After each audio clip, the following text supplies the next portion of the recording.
Essa semana começa com vários episódios que, infelizmente, direcionam a nossa atenção para todo esse ambiente, esse clima tão tenso e agressivo que a sociedade brasileira está atravessando.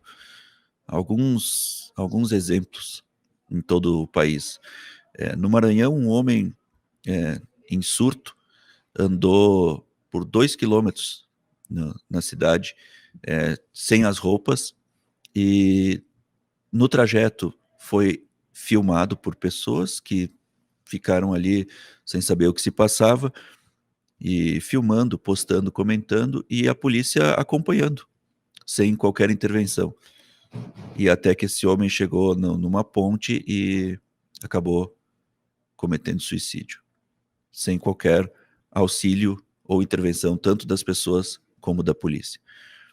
Em Santa Catarina, um rapaz de 22 anos, homossexual, foi atacado por outros 3 homens e com práticas brutais de tortura, obrigado inclusive a cortar ele próprio, na própria pele, palavras ofensivas e discriminatórias, para que ficassem as cicatrizes, e outras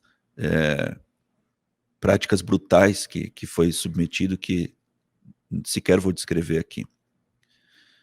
Em Caxias, um rapaz de 21 anos foge de uma blitz de trânsito, a princípio porque temeu ser apanhado sem a carteira de habilitação, que ele não tinha, e acabou executado pela Brigada Militar, pela Guarda Municipal, que adotou uma ação como se tivesse poder de polícia, e acabou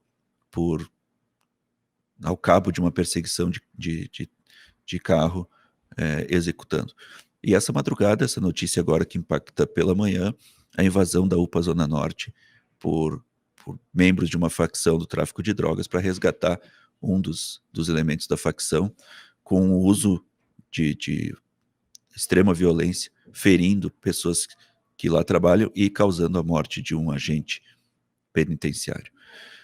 E assim são inúmeros casos. Esses são 4 episódios, e só de falar esses 4 já é esgotante, né? Já é pesado demais. E assim temos visto vários e vários crimes e ações violentas, sejam crimes mesmo, sejam ações de absurda intolerância desnecessária, como um homem correndo que resolve dar um cotovelaço numa ciclista na orla do Rio de Janeiro, absolutamente do nada, né?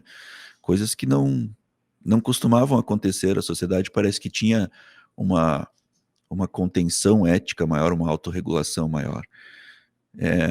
São fenômenos muito amplos que levam a esse conjunto de situações, objetivos e subjetivos, né? Do ponto de vista objetivo, temos aí uma necessidade urgente, já há muito tempo defasada, que é de reforma do Código Penal brasileiro.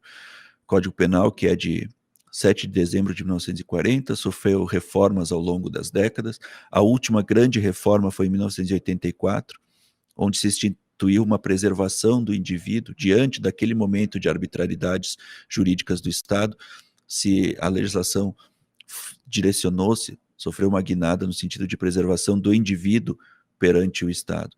E desde então, as diversas camadas da criminalidade brasileira, porque muitos dos criminosos que se beneficiam dessa legislação conivente tem a ver, inclusive, com a elaboração dessas próprias leis, e aí a gente está falando de pessoas no ambiente político e legislativo que acabam cometendo crimes, e para eles interessa que a legislação seja branda, ou conivente, ou condescendente, porque a própria questão da delação premiada, né?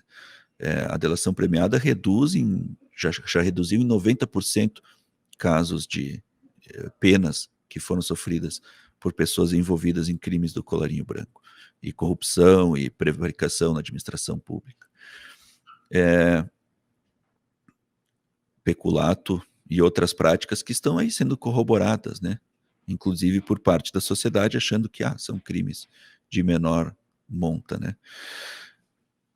E do ponto de vista objetivo, precisamos então dessa reforma do Código Penal, que se discute, que se emenda aqui, emenda ali, se fala de um ponto específico, de outro, mas muito pouco, na verdade, acontece uma reforma profunda, efetiva, onde países como a Alemanha, por exemplo, já fizeram, havia feito o mesmo modelo do Brasil, de preservação maior do indivíduo perante o conjunto social, e agora há uma preservação, uma proteção da sociedade com relação às questões individuais, no sentido do crime individual ou do crime associado, como é o caso das quadrilhas, das facções do tráfico. Há algum tempo o meio jurídico espera que esse movimento iniciado, por exemplo, na Europa, a partir da Alemanha, chegue ao Brasil, mas isso já tem mais de 25 anos e até agora não houve uma mudança substancial no Código brasileiro, Código Penal, que é a questão da impunidade, né? Todo mundo sabe que esse é a grande chaga brasileira que permite uma série de outras acontecerem. Do ponto de vista subjetivo, todo esse ambiente violento, agressivo, tenso, tem a ver com essa reiterada cisão da sociedade, essa reiterada polarização política, essa condução tão distorcida das questões ideológicas, né? A ideologia serve para a busca da síntese, para a tese, para a antítese, a busca da síntese, sempre perseguida a síntese, embora ela possa não acontecer, mas sempre um princípio orientador, onde se promova o debate qualificado de ideias, a troca de percepções, o compartilhamento de pontos de vista. As diferentes posições ideológicas são visões diferentes para um mesmo espectro, para um mesmo objetivo, que seria o bem comum e a qualidade de vida, né? No fundo, todas as ideologias têm algum foco, ou pelo menos como foco central, essencial, voltado a isso: o bem comum, a prosperidade, a qualidade de vida das pessoas. Então, o debate ideológico serve para perseguir esse caminho de síntese. Mas o que a gente está vendo no Brasil é o oposto, né? É a separatividade, é a intolerância, é o julgamento, e virou o fio de uma forma tão grande que se tornou um prazer sórdido e mórbido, na questão de destroçar o oponente, de criminalizar quem pensa diferente, de incentivar a intolerância, praticar e incentivar a intolerância, a agressividade, a violência, desde o pequeno deboche até o escárnio mais sórdido possível, como celebrar a morte até de crianças que estejam vinculadas ao outro lado, ao lado oposto. Então, existe na filosofia o princípio da ética estabelecido pelo filósofo alemão Kant, coloca que chama-se o imperativo categórico, né? Que diz que a máxima da ação de uma pessoa, né, age como se a máxima da tua ação pudesse ser transformada pela tua vontade em uma lei universal. O que quer dizer, né, que a ação da pessoa, quando a pessoa tem uma ação, uma opinião, ela está anunciando para o mundo, ela está passando uma mensagem, ela está definindo que ela concorda com aquela ação e com aquela opinião, e, portanto, que outras pessoas tenham a mesma ação e a mesma opinião. Então, aí a gente chega num ponto da responsabilidade individual em meio a esse fenômeno coletivo. Cada ação, cada opinião que nós temos ajuda a fomentar uma cultura. E se nós decidimos ou acreditamos que podemos ir para as redes sociais, esse fenômeno que surgiu nos últimos 10 anos, que deu voz e visibilidade para qualquer pessoa que deseje utilizá-las. Se nós acreditamos que podemos ali fomentar mentira, violência, intolerância, escárnio, nós estamos fortalecendo uma cultura e dizendo, sim, eu concordo com todos esses elementos, eu concordo que assim seja. Eu não só concordo, como desejo, como quero e como reforço. O que é além de uma violência, de um desrespeito às outras pessoas, e a verdade e a ética, é de uma ignorância gigantesca e até de uma burrice, por assim dizer, porque está se fomentando algo que pode se voltar contra si. É muito divertido ou até empoderador quando se está do lado que pratica isso, e diminuindo alguém ou se sentindo forte por estar se sentindo mais forte perante alguém ao diminuir, ao subjugar, ao condenar, né? Mas e quando se reforça esse tipo de cultura, um dia isso pode se voltar contra si. Um dia essa pessoa que promove tudo isso é que pode estar sendo vítima de agressão, de violência, de escárnio, de deboche, de, de intolerância, de agressividade. Então, falta um pouco não, falta muito na nossa sociedade de maturidade para esse senso de coletividade, de maturidade para esse senso de que cada elemento social faz parte de um grande fenômeno que é a sociedade, de um fenômeno dinâmico, e que a nossa ação, a nossa opinião, a nossa postura, a nossa intervenção, a nossa presença no meio social também ajuda a defini-lo, também ajuda a firmar as regras com as quais nós anunciamos concordar, viver ou não. Algumas não estão ao nosso alcance. Regras, por exemplo, colocadas por quem detém o poder objetivo de estabelecer leis, estabelecer normas, ou o poder, seja o poder político, seja o poder econômico, que é bastante influente também, muito influente, talvez o mais influente, na verdade. Mas há essa regra subjetiva, que é a regra da ética e da moral, que tem a ver com nossa conduta, nosso comportamento, nossa postura diante do mundo e nas relações humanas.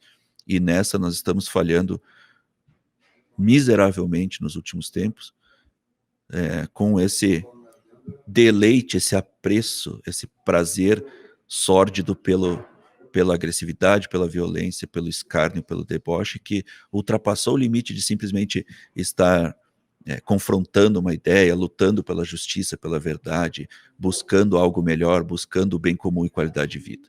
Virou o fio para muita gente, em muitos casos, e virou o prazer pelo prazer, o deleite perverso pela maldade.